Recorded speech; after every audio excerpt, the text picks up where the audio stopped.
মধ্যপ্রাচ্যের উত্তপ্ত মরুভূমি, যেখানে এক ফোঁটা বৃষ্টির জন্য চাতক পাখির মতো চেয়ে থাকে মানুষ, সেখানে হঠাৎ শুরু হয়েছে প্রকৃতির এক অদ্ভুত আচরণ। ইরান, ইরাক ও তুরস্কের কিছু অংশে এমন মুষলধারে বৃষ্টি হচ্ছে যা এই অঞ্চলের ইতিহাসে বিরল। কিন্তু এই বৃষ্টির পরেই শুরু হয়েছে এক নতুন বিতর্ক। সোশ্যাল মিডিয়ায় দাবির ঝড় উঠেছে, দেশগুলো কি তবে এখন একে অপরের আকাশ থেকে বৃষ্টি চুরি করছে?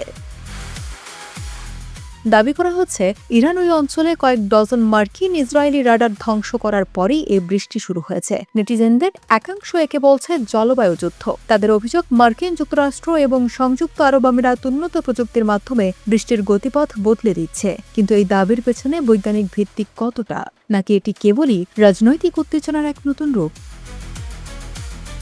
এই পুরো বিতর্কের কেন্দ্রবিন্দুতে একটি শব্দ, ক্লাউড শেডিং। সংযুক্ত আরব আমিরাত গত কয়েক দশক ধরে এই প্রযুক্তিতে বিনিয়োগ করছে। সহজভাবে বললে, বিমানে করে মেঘের উপর সিলভার আয়োডাইড বা লবণের কণা ছড়িয়ে দেওয়া হয়, যা মেঘের জলীয় বাষ্পকে ঘনীভূত করে বৃষ্টিতে রূপান্তর করতে সাহায্য করে। কিন্তু বিজ্ঞান কি বলছে? বিজ্ঞানীরা একমত যে ক্লাউড শিডিং কোনো জাদুর কাঠি নয়। এটি কোনো শুষ্ক আকাশে মেঘ তৈরি করতে পারে না, কেবল বিদ্যমান মেঘ থেকে বৃষ্টির পরিমাণ কিছুটা বাড়াতে পারে। সবচেয়ে বড় কথা, মেঘকে সীমান্তের এক পাশ থেকে অন্য পাশে টেনে নিয়ে যাওয়া বা বিশাল আঞ্চলিক ঝড় তৈরি করার ক্ষমতা এই প্রযুক্তির নেই। অর্থাৎ সংযুক্ত আরব আমিরাতের ক্লাউড শিডিং এর ফলে ইরানের বৃষ্টি কমে যাবে, এমন দাবি বিজ্ঞানসম্মতভাবে টিকছে না। আবহাওয়া পরিবর্তনের আলোচনায় যে নামটা বারবার ফিরে আসে তা হল হার্প। ষড়যন্ত্রকারীদের দাবি, মার্কিন এই গবেষণা কেন্দ্রটি বেতার তরঙ্গের মাধ্যমে কৃত্রিম ভূমিকম্প এবং ঝড় তৈরি করতে পারে। কিন্তু আসল সত্যটা একটু ভিন্ন।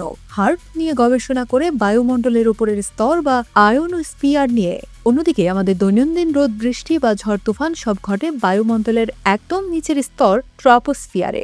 বিশেষজ্ঞরা বলছেন, হার্পের উচ্চ ফ্রিকোয়েন্সি তরঙ্গ দিয়ে ট্রপোস্ফিয়ারের বিশাল আবহাওয়া ব্যবস্থা নিয়ন্ত্রণ করা পদার্থবিজ্ঞানের নিয়মে অসম্ভব। তাহলে কেন এই অস্বাভাবিক বৃষ্টি? এর উত্তর কোনো গোপন গবেষণাগারে নয়, বরং প্রকৃতিতেই নিহিত। প্রথম কারণ হল উষ্ণ ভূমধ্য সাগর। বৈশ্বিক উষ্ণায়নের ফলে এই সাগরের তাপমাত্রা রেকর্ড ছাড়িয়েছে। উষ্ণ সাগর মানেই বেশি বাষ্পীভবন, আর সেই আর্দ্রতা যখন ইরান বা তুরস্কের উপর দিয়ে প্রভাবিত হয়, তখন তা দানবীয় মেঘ তৈরি করে। দ্বিতীয় চালিকা শক্তি হল জেট স্ট্রিম বা উচ্চতার বায়ু প্রবাহ। জলবায়ু পরিবর্তনের ফলে এই বায়ু প্রবাহ আগের মতো সোজা পথে না চলে অনেকটা সাপের মতো এঁকে বেঁকে চলছে। কখনো কখনো এই স্রোতগুলো কোনো এক জায়গায় স্থির হয়ে যায়, যাকে বলা হয় ব্লকিং ইভেন্ট। এর ফলেই ঝড়গুলো সীমান্তের উপর আটকা পড়ে কয়েকদিন ধরে মুষলধারে বৃষ্টি ঘটায়, যা আমরা সম্প্রতি ইরান ও তুরস্কে দেখলাম। মধ্যপ্রাচ্যের ভৌগোলিক গঠন এই দুর্যোগকে আরো ভয়াবহ করে তোলে। এখনকার মাটি বছরের বেশিরভাগ সময় শুকনো থাকে, যা কংক্রিটের মতো শক্ত হয়ে যায়। ফলে যখন হঠাৎ ভারী বৃষ্টি হয়, মাটি দ্রুত পানি শুষে নিতে পারে না। এই পানি তখন দ্রুত নদী বা নালা হয়ে বন্যায় রূপ নেয়, যাকে বলা হয় ফ্ল্যাশ ফ্লাড। বিজ্ঞানীদের ভাষায় এটি হলো ওয়েদার হুইল পলাশ, অর্থাৎ দীর্ঘ খরা আর হুট করে অতিবৃষ্টি। এই অভিযোগের পেছনে লুকিয়ে আছে গভীর রাজনৈতিক ও পরিবেশগত সংকট। যখন কোনো অঞ্চলে চরম পানির অভাব দেখা দেয় এবং সরকারগুলো তার সমাধানে ব্যর্থ হয়, তখন এই ধরনের মেঘ চুরি বা আবহাওয়া যুদ্ধের তথ্যগুলো জনগণের মধ্যে দ্রুত ছড়িয়ে পড়ে। এটি অনেকটা রাজনৈতিক দায় এড়ানোর হাতিয়ার হিসেবেও ব্যবহৃত হয়। দিন শেষে বিজ্ঞান বলছে, আবহাওয়া কোনো সীমানা মানে না। দেশই এখনো পর্যন্ত প্রকৃতিকে নিজের পকেটে পুঁততে পারেনি। আসল চ্যালেঞ্জ লুকানো কোনো অস্ত্র নয়, বরং অতি দ্রুত বদলে যাওয়া জলবায়ু।